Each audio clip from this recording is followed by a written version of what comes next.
বৰুৱা আৰু সৰ্বানন্দ সোণোৱালে আমাৰ গাঁৱৰ এগৰাকী সোণোৱাল লোকক হাতীয়ে গছকি মৃত্যুৰ মুখত পেলালে। তেওঁৰ আজিলৈকে প্ৰাপ্য আমি নাপালো। তেতিয়াহ'লে আমাৰ প্ৰশ্ন প্ৰতিজন সোণোৱাল ব্যক্তিক তেনে দুজন আমি সোণোৱাল সাংসদক আমি কেনেকৈ সোণোৱাল জাতি হিচাপে ভোট প্ৰদান কৰিম, যিকেইজনে জনজাতি হিচাপে আমাৰ জনজাতিৰ বুকুৰ মাটি কাঢ়ি লৈ গুচি গ'ল। তেওঁলোকক আমি সকলোৱে বহিষ্কাৰ কৰা উচিত।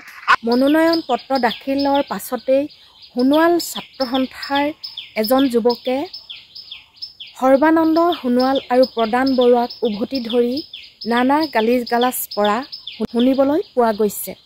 সঁচাকৈ সোণোৱাল জনগোষ্ঠীৰ বাবে সৰ্বানন্দ সোণোৱালে কিয় মৌনতা প্ৰকাশ কৰিলে? সৰ্বানন্দ সোণোৱালে নিজৰ জাতিটোৰ বাবে কিয় নিমাতী কন্যা হৈ থাকিলে?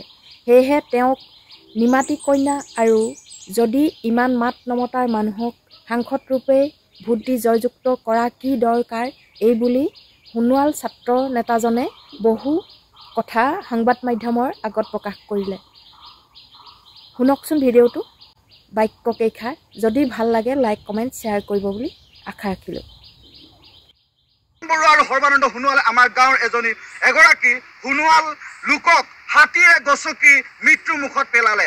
তেওঁৰ আজিলৈকে প্ৰাপ্য আমি নাপালো। তেতিয়াহ'লে আমাৰ প্ৰশ্ন প্ৰতিজন সোণোৱাল ব্যক্তিক তেনে দুজন আমি সোণোৱাল সাংসদক আমি কেনেকৈ সোণোৱাল জাতি হিচাপে ভোট প্ৰদান কৰিম, যিকেইজনে জনজাতি হিচাপে আমাৰ জনজাতিৰ বুকুৰ মাটি কাঢ়ি লৈ গুচি গ'ল। তেওঁলোকক আমি সকলোৱে বহিষ্কাৰ কৰা উচিত। আজিৰ পৰা প্ৰায় আগতে আমি সকলোৱে সৰ্বানন্দ সোণোৱালক আমি নিজৰ মানুহ বুলি ভোট প্ৰদান কৰিছিলোঁ, কিন্তু সেই সৰ্বানন্দ সোণোৱালে সেই প্ৰধান বৰুৱাই আমাৰ দুখ কষ্ট আমাৰ বুজি নাপায়, আমাক বৰ্তমান দুখ খেদ জাপি থৈ গুচি গ'ল। লখিমপুৰ লোকসভা সমষ্টিৰ প্ৰধান বৰুৱা আৰু সৰ্বানন্দ সোণোৱাল দুয়োজন আমাৰ অসমৰ পৰা প্ৰতিনিধিত্ব কৰা সোণোৱাল জনগোষ্ঠীৰ দুজন বহুতো ডাঙৰ নেতা, কিন্তু দুয়োজন নেতাই লগ লাগি আমাৰ সোণোৱাল জনগোষ্ঠীক, আমাৰ মৰাণ জনগোষ্ঠীক, আমাৰ ৰাভা জনগোষ্ঠীক, আমাৰ মেচ কছাৰী জনগোষ্ঠীক 25 বছৰে যিখিনি মাটি খেতি কৰি খাই আছিল এটা নদীৰ দ্বীপত, সেই মাটিখিনি আমাক পুলিচ প্ৰশাসন লগাই আমাৰ পৰা কাঢ়ি আজৰি মাৰি পিটি লৈ গুচি গ'ল। আৰু প্ৰধান বৰুৱা আৰু সৰ্বানন্দ সোণোৱালে আমাৰ গাঁৱৰ এগৰাকী সোণোৱাল লোকক হাতীয়ে গছকি মৃত্যুৰ মুখত পেলালে। তেওঁৰ আজিলৈকে প্ৰাপ্য আমি নাপালো। তেতিয়াহ'লে আমাৰ প্ৰশ্ন প্ৰতিজন সোণোৱাল ব্যক্তিক তেনে দুজন আমি সোণোৱাল সাংসদক আমি কেনেকৈ সোণোৱাল জাতি হিচাপে ভোট প্ৰদান কৰিম, যিকেইজনে জনজাতি হিচাপে আমাৰ জনজাতিৰ বুকুৰ মাটি কাঢ়ি লৈ গুচি গ'ল। তেওঁলোকক আমি সকলোৱে সৰ্বানন্দ সোণোৱালৰ বিজেপি চৰকাৰ তেওঁলোকে জয়গান গায় যে জাতি মাটি ভেটিৰ স্বাৰ্থত আমি ৰাইজৰ লগত সকলো সময়তে আছোঁ, আৰু যি নেকি কয় মহিলা সবলীকৰণৰ কথা, সেই সময়তে এই যুৱকজনে আচলতে তেওঁলোকৰ বহু কথা পোহৰলৈ আনিছে। তেওঁলোকৰ জাতি মাটি স্বাৰ্থত কি কৰিলে? তেওঁলোকৰ আচলতে নিজেই বসবাস কৰি থকাৰ অঞ্চলটো উচ্ছেদ কৰি ঘৰ বাৰী ভাঙি ধ্বংস কৰি তেওঁলোকে ৰাজত্ব চলালে, আৰু এগৰাকী মহিলাক হাতীয়ে গছকাই মৃত্যুদণ্ড দিয়াৰ পক্ষত তেওঁ যথেষ্ট আৱেগিক হৈ কথাকেইটা কৈছে আৰু উত্তেজিত হৈ কৈছে। সেয়েহে আপোনালোকৰ মতামতসমূহ জনাবলৈ নাপাহৰিব।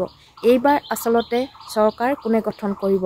হয়, তেওঁলোকেও প্ৰতিশ্ৰুতি দিছিল, কিন্তু প্ৰতিশ্ৰুতি ৰক্ষা কৰিব নোৱাৰাৰ বাবে তেওঁলোকক এইবাৰ ৰাইজে প্ৰত্যুত্তৰ দিব বুলি আপোনালোকে ভাবেনে?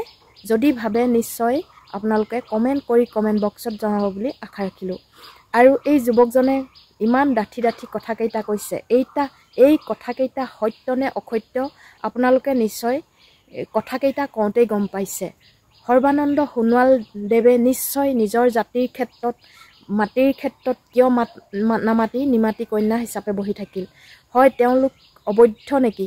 তেওঁলোক ইয়াত বিদেশী নেকি? তেওঁলোকক উচ্ছেদ কৰি খেদাই দিবলৈ বিজেপি চৰকাৰ সক্ষম হ'ল, কাৰণ সেই বাধা দিয়াৰ ক্ষেত্ৰত এগৰাকী মহিলাকো তেওঁলোকে ঘৰ ভাঙিবলৈ নিয়া হাতীয়ে গছকি মৃত্যুদণ্ড দিয়াৰ পৰ্যন্ত তেওঁলোকে এই কথাষাৰ কৈছে। এই কথাষাৰ আচলতে মিছাকৈ তেওঁ সংবাদ মাধ্যমৰ আগত ক'ব পাৰিছে জানো?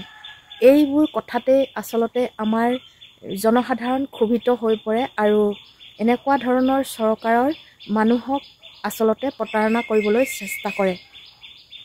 যি নেকি মুখত ক'ব এটা, সকলোৰে জনসাধাৰণৰ জনগোষ্ঠী জনসাধাৰণ মাটিৰ ভেটি মহিলা সবলীকৰণ সকলো তেওঁলোকৰ মুখত আখৈ ফুটা দি ফুটিব, কিন্তু সেই কামসমূহ কেতিয়াও তেওঁলোকে সফলৰূপে কৰিবলৈ চেষ্টা নকৰে আৰু নিশ্চিত কৰি দিছে যে তেওঁলোকৰ নিচিনা মানুহ তাত তেওঁলোকে নিবিচাৰে।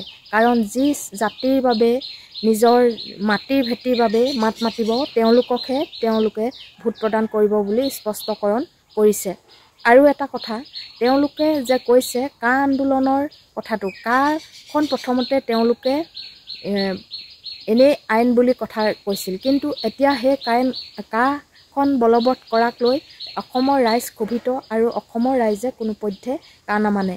এতিয়াই এনে জনসাধাৰণ মানুহক উচ্ছেদ কৰি তেওঁলোকৰ মাটিসমূহ কাঢ়ি তেওঁলোকে সেই জেগাসমূহ এনেই পেলাই থৈ দিয়া দেখা পোৱা গৈছে। সেইসমূহত আমাৰ সেই সাধাৰণ জনসাধাৰণক কিয় বহিবলৈ নিদি উচ্ছেদ কৰিলে আৰু তেনেস্থলত বিদেশীক আনি তেওঁলোকে এইখন অসমত সংস্থাপন দিবলৈ চেষ্টা কৰিছে। এইটো কোনোপধ্যে হ'ব নোৱাৰে আৰু হ'বলৈ নিদিওঁ বুলি ছাত্ৰ যুৱকজনে আচলতে স্পষ্টকৰণ কৰি দিলে। আচলতে এইবাৰ সৰ্বানন্দ সোণোৱালক আমি বহুত ভাল বুলি ভাবি আছিলোঁ। মুখেৰে নামাতে তেওঁক হিমন্ত বিশ্ব শৰ্মাই চলনা কৰিছে বুলি আমি নিশ্চয় ভাবি আছিলোঁ, কিন্তু তেনে বুলি ভাবিলে আচলতে ভুল হ'ব। কাৰণ ইমান নিমাতি হৈ থাকিও অসমত লাভ নাই, কাৰণ নিজৰ জাতিটোৰ যদি ধ্বংসৰ পথেৰে গৈ আছে তেনেস্থলত সৰ্বানন্দ সোণোৱালে নিশ্চয় মাত মাতিবলৈ অধিকাৰ বা মাত মাতিবলৈ সক্ষম হ'ব লাগিছিল। শেষত মোৰ কথাকেইটা যদি ভাল লাগিলে লাইক কমেণ্ট আৰু শ্বেয়াৰ কৰিবলৈ নাপাহৰিব আৰু যিসকলে নতুনকৈ চাইছে তেওঁলোকে চেনেলটো ছাবস্ক্ৰাইব কৰি কাষতে থকা বেল আইকনটো ক্লিক কৰি অল কৰি দিব। ধন্যবাদ।